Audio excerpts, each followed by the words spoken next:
bringing news that matters to you. You're watching the Bahamas Tonight Northern Edition. Welcome back. The public school system working to alleviate overcrowding this 2014-2015 school year through the establishment of a new junior high school campus.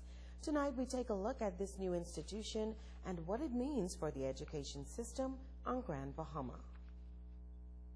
At the beginning of this second week in the new academic year, registration at the new Jack Hayward Junior High School continues, with over 500 students already enrolled.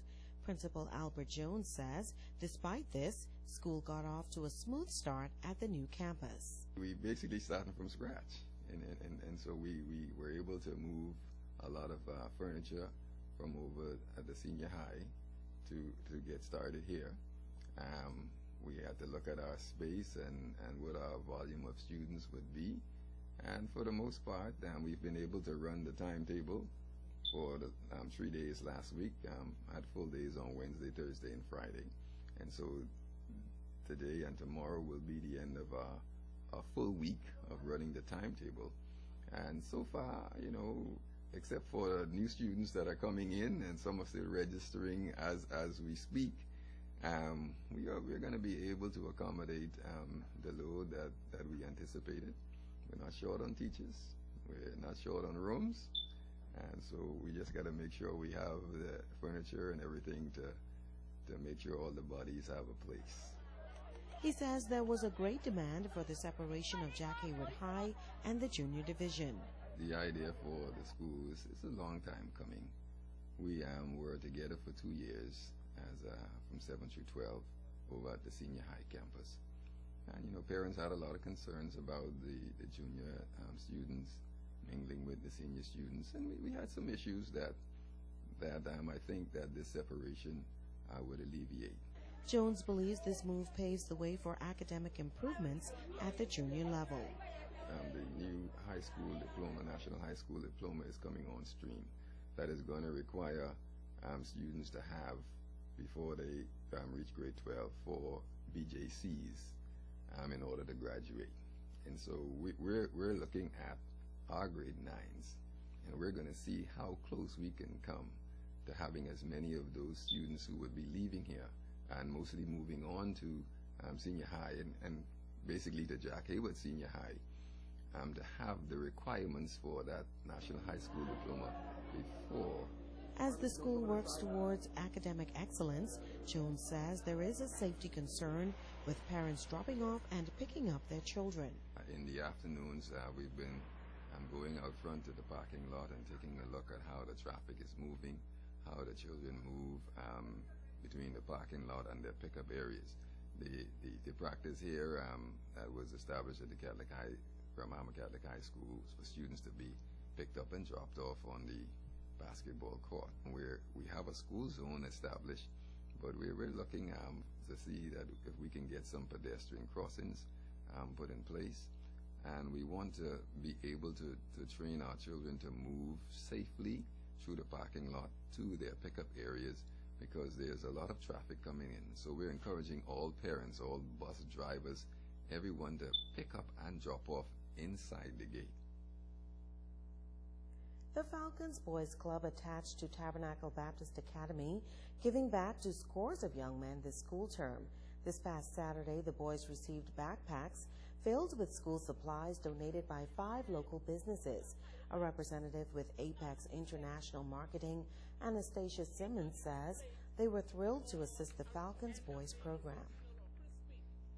The Falcons Boys Club have been doing this for over 2 decades, and I am just delighted to be here. I'm delighted to share with the young men the reasons why they need to celebrate the fact that they can go back to school and that they are equipped, because sponsors would have given them X amount of materials to do so.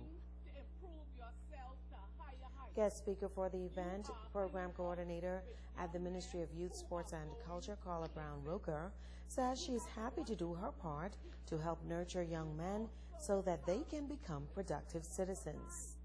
It is really a humbling experience as well as a privilege for us to be able to contribute to an organization such as this club is going to affect these boys, and they're going to take that influence into their families, into their communities, into their schools. And if they have the opportunity to go to college, it's going to be international. And so we are so pleased to be able to be a part of this type of organization. Now, Roca challenged the young men of the boys' club to be the Falcons that they are and soar to higher heights. A young mother has a heart-wrenching story tonight. After giving birth to a baby girl, doctors discovered that the child has a life-threatening illness.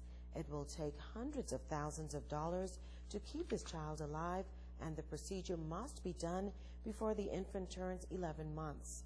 Shashina Roll has more. A mother, eyes filled with tears and nowhere to turn but the Bahamian community.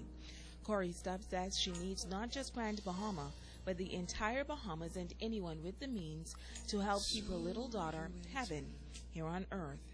Pregnant with twins, Stubbs said one died due to a low heartbeat, but on July 3rd, she gave birth to little Heaven. When she was born, she had a very dark color, and her respiration was very high. Doctors examined her, and before they had discharged us, they had called me in and let me know that they noticed that she had a heart murmur. And upon us being discharged, they referred us to see a physician, a specialist in Nassau, a pediatric cardiologist. She says for 3 weeks, Heaven cried uncontrollably. She went back to the hospital, and that's when it was discovered that the newborn had heart failure. Later in Nassau, it was discovered that the child has a condition called tetralogy of Fallot. The facilities are not available in the Bahamas to keep this child alive, and Stubbs says the baby has to see a doctor in the United States. The cost of the surgery can be anywhere from $250,000 to $500,000. Just knowing the fact that she needs this operation and I can't supply the funds is a strain on me mentally, but I'm pleading with the public, corporate businesses, the church, the Bahamian community at large, whoever can be of assistance to Heaven to assist us. That may be a lot of money, but fighting for a child's life is something that any parent would not think twice about doing. Now she has come up with a strategy to gain support for Heaven via social media. We have a lot of Bahamians supporting the Ice Bucket Challenge. So I started a challenge on Facebook, hashtag Heaven on Earth, and it's just asking you to click on her page. There's a GoFundMe page that was set up for her, for donations to be made online. Asking persons to click, read her story, to donate, and share. And with that, challenging, after you make your donation, challenging 3 other persons or how many other persons you choose to make a donation as well. Her friend Rochelle Higgs is making this appeal for everyone to go on GoFundMe.com/Heaven on Earth. Donate, and then when you're done, hashtag on your social media page Heaven on Earth. I went to the hospital and I saw her laying there in the incubator with these stuff hooked up to her, and she's helpless. And, you know, we're asking for your support. Whatever it is that you can donate, you can click online and Corey Stubbs, and it has a page that you can share. And we challenge you to send a donation. We're trying to put cookouts together, whatever we can, but we're not appealing just to Grand Bahama. We're appealing to the world at large. Shashina Roll, ZNS Network News.